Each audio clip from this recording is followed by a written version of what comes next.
Wala nang maraming paligoy-ligoy pa, diretso sa punto na. Maiksi lang ang komentaryo, pero diretso sa punto. Maraming kuro-kuro, may tiwali, may totoo. Dito, sa puntong diretso tayo. Punto, diretso.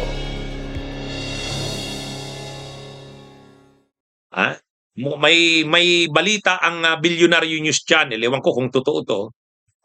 Si PBBM medyo nawawala na talaga ang tiwala kay Junvic Rimulya. Ayon yan sa Bilyonaryo News Channel, talagang nawawala na yung tiwala ni PBBM kay Junvic Rimulya dahil nga sa sunod-sunod na mga wala halos accomplishment eh. Siyempre ang trabaho ng PNP, ng DILG, lalo na yan, mga wanted na yan may mga warrants of arrest. Si Bantag hindi na aaresto. Si Atong Ang hindi pa rin naaaresto. Si Kibuloy ay si Saldico. Ayun, nandun pa rin. Wala pa nga sa Interpol Red Notice. Si Harry Roque, wala pa rin Interpol Red Notice. Ay, dapat ang lumalakad niyan si Junvic Rimulya, DILG. DILG at PNP yan eh. Wala. Tapos ngayon si Bato de la Rosa nakatakas na naman. Ay di ba pumunta pa siya doon sa Senado noon? Nagtatawanan pa sila nila Cayetano. Tapos pumunta si Bato doon. Nag-usap sila ni Bato, 'di ba? Nung gabi na 'yun. Tapos biglang nakatakas si Bato. Pag-alis lang nila Junvic Rimulya. Umalis siguro sila mga alauna ng madaling araw. Pag alas 3, alas 2:30 ng madaling araw, tumakas na si Bato. Kaya nakakalungkot itong si Junvic. Actually, matagal nang maraming nananawagan sa kanya na palitan na. Kaya lang si PBBM yata masyadong malakas itong si Rimulya kay PBBM. Siyempre yung mga Rimulya kasi, si Buying, si Junvic, mga rin yan. Talagang loyal naman yan kay Pangulong Marcos. At saka naman talaga, wala namang question na din talaga sila, loyal sila sa administrasyon. Kaya lang, itong si Junvic ang medyo hindi kulang ang accomplishment eh. Mabuti si Buying, kahit papano nadidelay minsan yung mga sinasabi niyang kakaso, pero natutuloy. At saka makikita mo, wala talagang sinasanto. Itong si Junvic, nag-aambisyon pa naman sanang maging Pangulo, Inamin niya yan. Sabi niya, tinanong siya, may plano po ba kayong maging Pangulo? Sabi niya, sino ba naman ang hindi nag-aambisyon ng ganyan? Kung nag-aambisyon kang maging Pangulo, o maging pangalawang Pangulo, o kaya maging senador, dapat sana marami siyang accomplishment. At lalo pa dyan sana, yung mga accomplishment niya sana, dapat napabalik niya na dito si Saldico, dapat napabalik na dito si Harry Roque, dapat na-aresto na si Atong Ang, si Bantag. At itong si Bato, dapat na-aresto to. Kaya lang, ito masyado kasing ang problema dito, madalas mag-press con itong si Junvic, ina-anunsyo na, nakisyo ganito, kisyo ganyan, tapos wala namang mangyari. Tulad nung na-apprehend si Saldico doon sa Czech Republic, sabi niya, within 1 to 3 weeks, papabalikin na yan sa Pilipinas. Wala namang nangyari. Napahiya pa nga ang Pangulo dyan.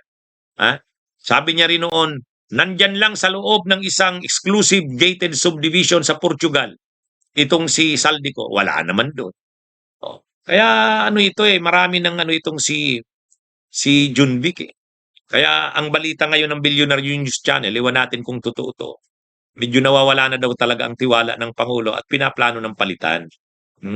Ang medyo consideration lang talaga si Ombudsman Buying. Kasi si Ombudsman Buying din, siyempre napakaano rin ang ginagawa niya para sa administrasyon. Siyempre nahihiya rin siguro ang Pangulo na sisibakin yung kanyang kapatid.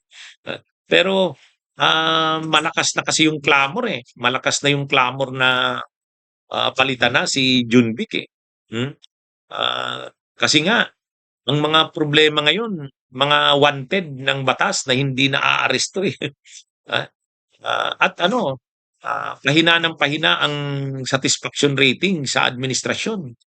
Para makabawi, dapat isa ito sa pagtuunan ng pansin ng Pangulo na mapalitan ang DILG Secretary. Pero sana naman kasi kung nagpakita rin naman ng accomplishment itong si Junvic, ano naman, okey naman, tayo naman ano, kaya lang talagang ano, wala, natambakan na ng mga wanted sa batas na hindi naman naaaresto. Kaya napapahiya na ang administrasyon, Mahina ang accomplishment. Ang magaling lang nung panahon ni ano, 'di ba, nung mga unang taon ng administrasyong Marcos, yung mga ginawa nila Torre kay Kibuloy, kay Digong, yun. Kay Tevez ano, yung ginawa ni Boying, si Ombudsman ay DOJ Secretary pa nun si Boying, hindi tinantanan sila Tevez doon sa Timor Leste. Ito hindi, natambak na yung ano natambak na yung mga hindi naman naaaresto na mga wanted ng batas Kaya nakakalungkot. Itong ewan ko kung totoo 'tong balita na medyo nawawala na rin daw ang tiwala ng pangulo at posibleng palitan na nga talaga. Anyway, abangan natin ang mga update sa balitang ito. Okay, mga kabunyog, mga kabayan, magandang araw sa inyo lahat. Nauubos na umano ang pasensya ni PBBM kay DILG Secretary John Vic Remulla at umabot pa raw ito sa puntong pinaalis siya sa isang press briefing sa Malacanang. Ito'y matapos matakasan si Remulla ng ilang high-profile fugitive. Kabilang dyan si Senator Bato de la Rosa na wanted ng ICC, si Charlie Atong Ang na tinuturong mastermind sa missing Sabongeros case, si former Duterte spokesperson Harry Roque na wanted dahil sa Pogo fiasco at si resigned Congressman Zaldico, isa sa key figures ng flood control scandal. Ayon sa informant ng Billionaire News Channel, kinokonsidera na ng Pangulo na ibalik sa pwesto si dating DILG Chief Benhur Abalos. Pero tila malakas umano ang kapit ni Secretary John Vic sa pwesto dahil sa kapatid niyang si Ombudsman Boying Remulla. Manatiling nakatutok sa Billionaire News Channel, sumubaybay sa aming social media accounts at mag-subscribe sa aming YouTube channel para sa mga eksklusibong balita at storya. Bunyog, bunyog, halikan na kasama ka. Bunyog, kapag buklod ay may pag-asa. Luzon, Visayas, Mindanao, isa ang pananaw. Sa bagong Pilipinas ang bunyog isisigaw. Bunyog.